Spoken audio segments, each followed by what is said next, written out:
وَيَسْأَلُونَكَ عَنِ الْجِبَالِ، اے میرے محبوب لوگ آپ سے پہاڑوں کے بارے میں پوچھتے ہیں، آپ فرما دیجئے کہ میرا رب ان کو ریزہ ریزہ کر کے اڑا دے گا، بس کر دے گا ان کو چٹیل میدان، اور آپ اس میں نہیں دیکھیں گے کوئی موڑ نہ کوئی ٹیلا۔ اس دن سب لوگ پیروی کریں گے بلانے والے کی، پکارنے والے کی، اس سے اعراض نہیں کریں گے، اور اس دن آوازیں رحمان کے سامنے پست ہو جائیں گی، پس اے مخاطب تو نہیں سنے گا مگر ہلکی سی آہٹ۔ ایسا دن ہوگا لا تنفع الشفاعہ، جس دن کوئی شفاعت نفع نہیں دے گی مگر جس کو رحمان اجازت دے اور اس کی بات سے راضی ہو۔ یعلم ما بین ایدیہم وما خلفہم، اللہ تعالیٰ تو جانتا ہے جو کچھ ان کے سامنے ہے اور جو کچھ انہوں نے پیچھے چھوڑا ہے، اور لوگ اس کے علم کا احاطہ نہیں کر سکتے۔ ان آیات کا شان نزول منکرین قیامت کے سوال کا جواب تھا۔ بعض لوگ آخرت کا اور قیامت کا انکار کرتے تھے، آج بھی کچھ ایسے عناصر موجود ہیں۔ تو آپ صلی اللہ علیہ وسلم سے ان منکرین نے پوچھا کہ آپ کہتے ہیں قیامت برپا ہوگی، ٹھیک ہے ہم مان لیتے ہیں، لیکن یہ اتنے بڑے بڑے جو پہاڑی سلسلے ہیں ان کا کیا بنے گا، یہ کیسے ختم ہو سکتے ہیں، اتنے مضبوط پہاڑ ہیں۔ تو اس کے جواب میں آپ صلی اللہ علیہ وسلم نے یہ پرانی آیات نازل ہوئی تو ان کو فرمایا، کیونکہ قیامت کا ایسا خوفناک جھٹکا ہوگا جب حضرت اللہ رب العزت حضرت اسرافیل علیہ السلام کو حکم دیں گے پہلی مرتبہ سور پھونکنے کا، تو ایسا وہ خطرناک جھٹکا ہوگا، ان زلزلۃ الساعۃ شیء عظیم، بڑا سخت جھٹکا ہوگا جس کے ذریعے ساری کائنات کے نظام کو اللہ تعالیٰ درم برم کر دیں گے۔ فرمایا کہ یہ پہاڑوں کے بارے میں پوچھتے ہیں، ان سے کہتے ہیں کہ اللہ تعالیٰ ان کو ریت کی طرح ریزہ ریزہ کر کے ہوا میں اڑا دے گا، جیسے دھنی ہوئی روئی اڑتی ہے ہوا میں، اس طرح یہ بڑے بڑے پہاڑی سلسلے سارے نیست و نابود ہو جائیں گے۔ پھر ان کا یہ ساری جو سرزمین ہے، اے مخاطب تو اس میں دیکھے گا نہ تو کوئی ٹیڑھا پن ہوگا، نہ کوئی موڑ ہوگا، نہ اس میں کوئی غار رہے گا، نہ کوئی ٹیلا رہے گا، بالکل ہموار زمین ہو جائے گی، اتنی ہموار ہوگی کہ آج بھی اگر ریاضی دان بھی اس کا حساب کرے تو بالکل اس کو ہموار پائیں گے، اور اگر اس کو مشرق کی جانب ایک انڈا رکھ دیا جائے تو بغیر کسی رکاوٹ کے وہ مغرب کی طرف لڑکتا ہوا چلا جائے گا۔ اس طرح اللہ تعالیٰ اس سرزمین کو بالکل ہموار کر دیں گے، چٹیل میدان بنا دیں گے۔ فرمایا کہ یہ پہاڑوں کے بارے میں پوچھتے ہیں، اللہ تعالیٰ ان کو اڑا دیں گے۔ یہ تو انسان کی عقل میں ہے نا، اتنے مضبوط پہاڑ جن کو توڑنا بڑا دشوار ہے، مشکل ہے، لیکن جس ذات نے یہ سب کچھ پیدا کیا ہے اس کے لیے تو کچھ مشکل نہیں ہے، جب اس کا حکم ہوگا تو سب ریزہ ریزہ اللہ تعالیٰ اس کو فرما دیں گے، اڑا دیں گے ہوا میں۔ فرمایا یومئذ یتبعون الداعی لا عوج لہ، وہ ایسا دن ہوگا جس دن سب لوگ پکارنے والے کی پیروی کریں گے۔ اس سے مراد نفخہ ثانیہ ہے، جب حضرت اسرافیل علیہ السلام دوسری مرتبہ سور پھونکیں گے تو سب لوگ جمع ہونے شروع ہو جائیں گے، قبروں سے بھی نکل آئیں گے، بلکہ روایات میں یہاں تک آتا ہے، حضرت مولانا ادریس کاندھلوی صاحب رحمۃ اللہ علیہ نے معارف القرآن میں لکھا ہے،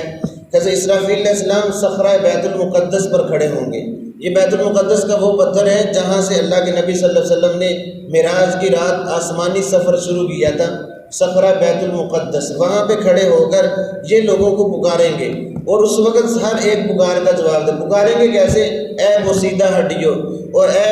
گوشت کے متفرق اجزاء ٹکڑوں، آجو سارے جمع ہو جو اپنے رب کے سامنے۔ تو سب لوگ اللہ کے سامنے حاضر ہونے کے لیے جمع ہو جائیں گے، جو کسی کے پیٹ میں ہے، کہیں بھی اس کے ذرات پڑے ہوئے ہیں، سارے کے سارے ذرات کو اللہ تعالیٰ جمع کریں گے، سب کے اندر جان آ جائے گی، سارے لوگ نہ تو آس پاس دیکھیں گے، بس بھاگتے چلے جائیں گے اس آواز کی طرف، مشرق مغرب شمال جنوب چاروں طرف سے لوگ اس آواز کی پیروی کریں گے، کوئی بھی پیچھے نہیں ہٹے گا، نہ کسی کے اندر اتنی ہمت ہوگی، نہ کوئی غار ہوگا، نہ کوئی پہاڑ ہوگا کہ غاروں کے اندر چھپ جائے، پہاڑوں کے اوپر چڑھ جائے، سب چٹیل میدان ہو جائے گا۔ فرمایا کہ سب لوگ اس پکارنے والے کی آواز کی پیروی کریں گے، اور اس دن ایسا دن ہوگا وخشعت الاصوات للرحمن، سب آوازیں تھم جائیں گی، خاموش ہو جائیں گی رحمان کے سامنے، کسی میں ہمت نہیں ہوگی کوئی آواز سے بول سکے۔ اے مخاطب صرف تو اتنی آواز سنے گا جیسے قدموں کی ہلکی سی آہٹ ہوتی ہے، اتنی سی آواز بس سنائی دے گی، وغیرہ ساری آوازیں دب جائیں گی رحمان کے سامنے۔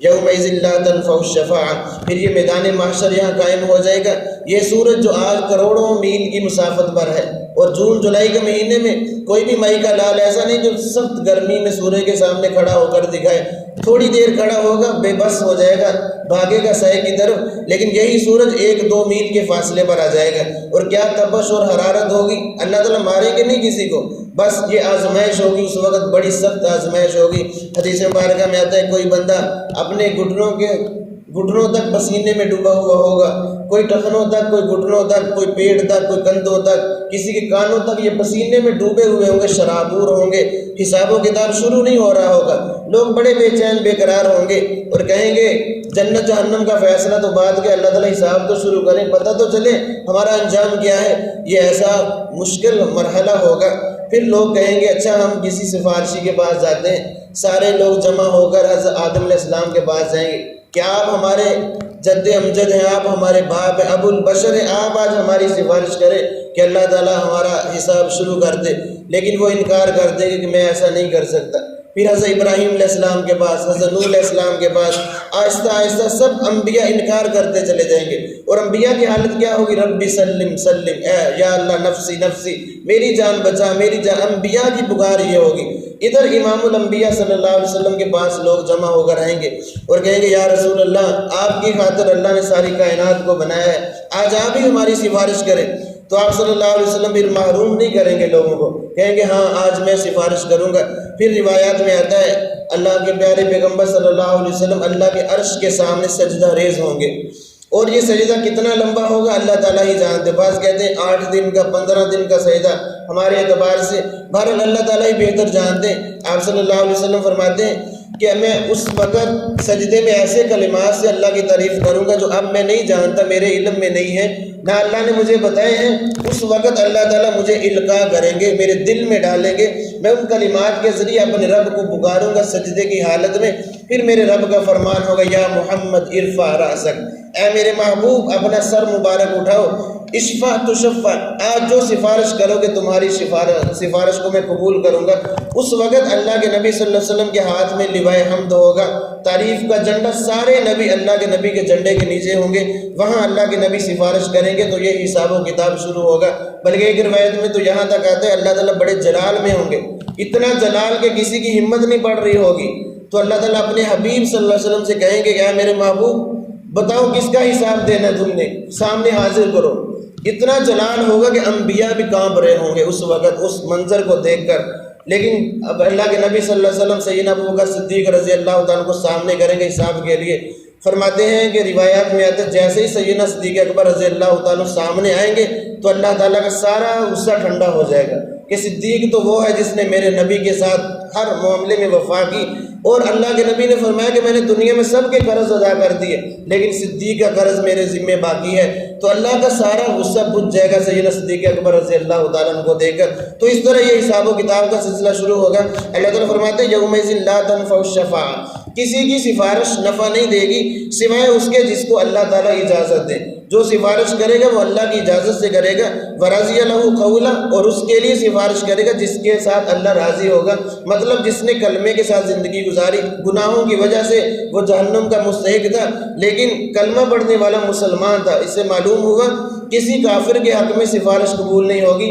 بلکہ گناہ گار مسلمانوں کے حق میں سفارش قبول ہوگی۔ آپ صلی اللہ علیہ وسلم نے فرمایا شفاعتی لامتی، میری شفاعت میری امت کے بڑے بڑے گناہ گاروں کے لیے ہوگی، اس وقت سفارش کریں گے، انبیاء بھی سفارش کریں گے اللہ کی اجازت سے، اولیاء کرام بھی، صحابہ کرام بھی، حفاظ کرام بھی سفارش کریں گے، علماء کرام بھی سفارش کریں گے، جو بچے معصوم بچپنے میں فوت ہو جاتے وہ بھی والدین کے لیے سفارش کریں گے، اگر والدین نے ان کی مرنے پر واویلا چیخ و پکار نہ کی ہوگی تو وہ بھی سفارش کریں گے والدین کے حق میں۔ تو اس طرح یہ سفارشوں کا سلسلہ شروع ہوگا۔ اللہ تعالیٰ فرماتے ہیں یعلم ما بین ایدیہم وما خلفہم، اللہ تعالیٰ ہی جانتے جو کچھ ان لوگوں نے آگے بھیجا ہے اپنی آخرت کے لیے اور جو کچھ پیچھے چھوڑا ہے، ولا یحیطون بہ علم، اللہ کا علم اتنا وسیع ہے اتنا وسیع ہے کہ کوئی مخلوق میں سے اللہ کے علم کا احاطہ نہیں کر سکتا۔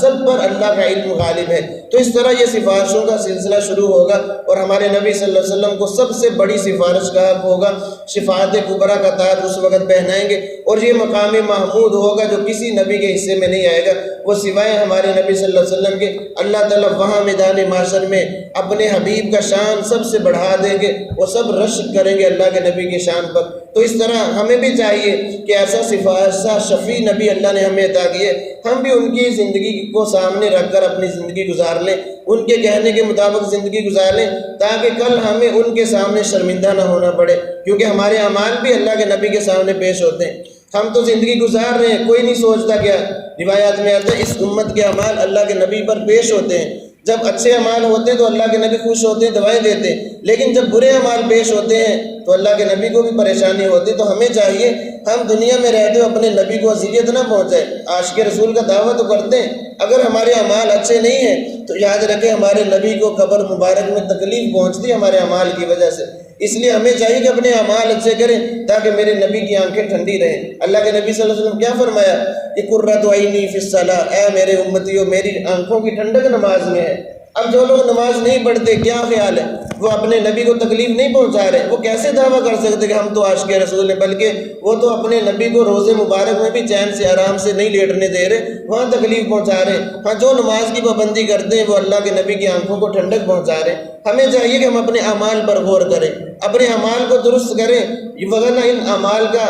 اللہ کے نبی کو بھی نقصان ہوتا ہے، اسی طرح امتیوں کو بھی، مخلوق پر بھی نقصان ہوتا ہے جب برے اعمال ہوتے ہیں، حتیٰ کہ چیونٹیوں تک نقصان میں ہوتی ہیں، وہ بھی بد دعائیں کر رہی ہوتی ہیں۔ لیکن اگر اچھے اعمال ہوتے ہیں تو ماحول درست ہو جاتا ہے، بہار کی آمد ہوتی ہے، اللہ کے نبی بھی روزہ مبارک میں خوش ہوتے ہیں۔ تو ہمیں چاہیے کہ اپنے اعمال کی طرف توجہ دیں، نیک اعمال کریں، برے اعمال سے اپنے آپ کو بھی بچائیں اور لوگوں کو بھی فکر کریں، جو لوگ برے اعمال میں لگے ہوئے ان کو بھی سمجھائیں کہ ہم کیوں اپنے نبی کو دکھ پہنچا رہے ہیں۔ اس لیے ایسا سفارشی نبی